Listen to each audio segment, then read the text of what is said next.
something. Welcome to Subramani. Please subscribe, please click on the bell icon. I say this very rarely, but suddenly I am reminded that I need to say this also. Certain things that a equity investor should know, and these are axioms over long periods of time which one sees and one learns. One is market always does reversion to the mean, but please remember, when I say market does the reversion to the mean, people say, oh, if the share is bad it will come back. No, that's not true. An individual share need not revert to the mean. It can do very badly for very long periods of time. But market by itself, if the market is done badly for a long period of time, it will do well over some more time. So for me, this is something which I picked up from a big fund manager, is to say, if a market has not performed at all for the last say 10 years, it could be gold, it could be real estate, it could be US, could be any market not performed at all for 10 years, then it's a time to look at it and see what's happening. Or just put your toes in and say, okay, I don't understand what's happening, but thoda bahut to little bit of money I'm going to put into that, right? So then again, when there is excess in one direction, that will be reversed and there will be excess in the other direction. So if everybody loves banking, everybody buys banks, so bank PEs are ridiculously high. All banks put together as a PE more or one single bank has a market cap more than the Tata Group or Birla Group or something like that. You know there is excess happening in one business called the financial services. It's a great time to be partially reducing your stake in that business or in that whole financial services sector, which could be maybe getting rid of your mutual funds, getting rid of your mutual fund mean AMC companies, your banks, and any of those things, and then waiting with cash to buy something else or knowing what else to buy, right? You may be selling financial services and buying pharma, or selling pharma and buying some commodity business. You may be buying sugar or coal or oil or something like that. That's also possible. I don't think I have not seen any bull run or a bear run. It is always sectoral run. So the 2003 to 2007, the FMCG, the pharma, etc. did not participate. It was banking and infrastructure boom, though of course the index also went up. So some of these things you have to remember. There will always be excesses, and excesses will never be permanent, but excesses will always be there. You cannot forget it. You cannot say there should be no excesses. We will overpay, we will build excessive quantity in say pharma or in banking or in software. So when we see excesses, we know that excess is getting built, but we may not come out in good time. So when you see infrastructure excess getting built, or pharma excess getting built, or banking excess getting built, you should be acting on it, but we may not act on it.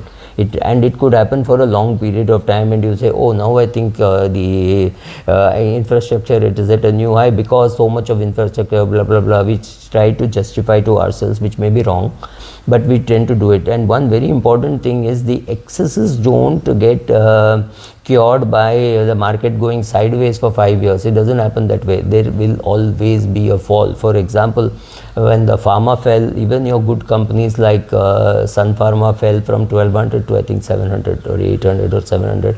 When there is always a temptation, oh, it's at 1200, let me average at 1100, at 1000, at 900, at 800, at 700, and then you panic and say, oh my god, something is wrong. So when you see excess getting built up, it's very important that you forget things like averaging. You say, okay, now the fall is going to happen, and the fall does happen. So excess on both sides, or saying, oh my god, nothing is happening, this industry is just not moving, the EPS is there, the PE is not changing, the dividends are good, so what is wrong? Nothing is wrong. You need patience to build your position in those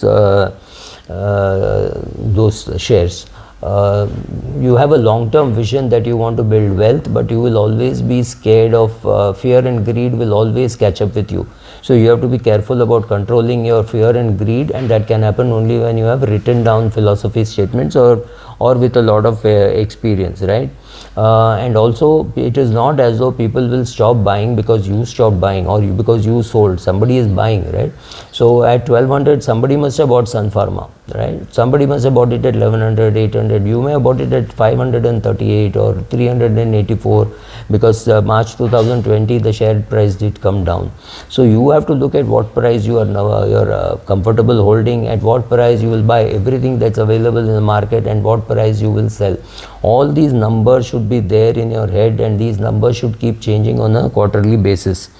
Markets are very good when it is broad. When there's a broad rally, you know there's a market rally. When a few shares go up, you know that one particular industry is going up. So you have to be careful to see whether it's a broad rally or whether it is specific to certain industries or certain businesses, right? Share markets come down in a very peculiar way, but largely after the whole bear market has come down, you will know what has happened. So bear markets will see, bull markets will see market at a high. Then one particular industry, like say pharma, people will feel something is wrong, there is excess, so we have to sell. So there will be an immediate drop. Right, so let's say the pharma index it is 1000, it will suddenly drop to 800, and that's the time when you feel, oh my god, this is temporary, let me buy. And there'll be many people like you who want to buy, and it will again go up to say 900. But then people will start reflecting and saying, oh, there are ESG issues in this company, there is this problem, there is that problem, and this is not going to sustain. So then it will come down slowly. And after that, when many people say, oh my god, this is below 800, which was the previous low, I should sell, then the technical sales will start happening. Then it will come down from 1000 to say 700, 650 or some 580 or something like that, and you will feel, oh my god, this industry is really finished. And that's the time when consolidation will start happening, and again it will go back to maybe 1200 from 1000, right? It's not a single share. I'm just talking of a pharma index going from 1000 to 580 to back to 1100 or 1200. If you have the patience to sit through the whole journey, you're doing well. But if you panic, you should panic very early. You should panic as soon as it falls from 1000 to 800. You did not watch it at 1000, that's fine, but at 800 you should sell, because you know that in the bear market there will be very slow selling also after some time. So the bear market will be very painful. The immediate drop from 1000 to 800 has happened, or 1000 to 900 has happened. After that, there will be a big painful slowdown which is going to happen, right, in that industry. So also one very important thing is, when all forecasters, everybody says now it's time for you to buy. 2024 Narendra Modi is going to get 400 seats, and then the market is going to see a one-way journey. We are going to beat China.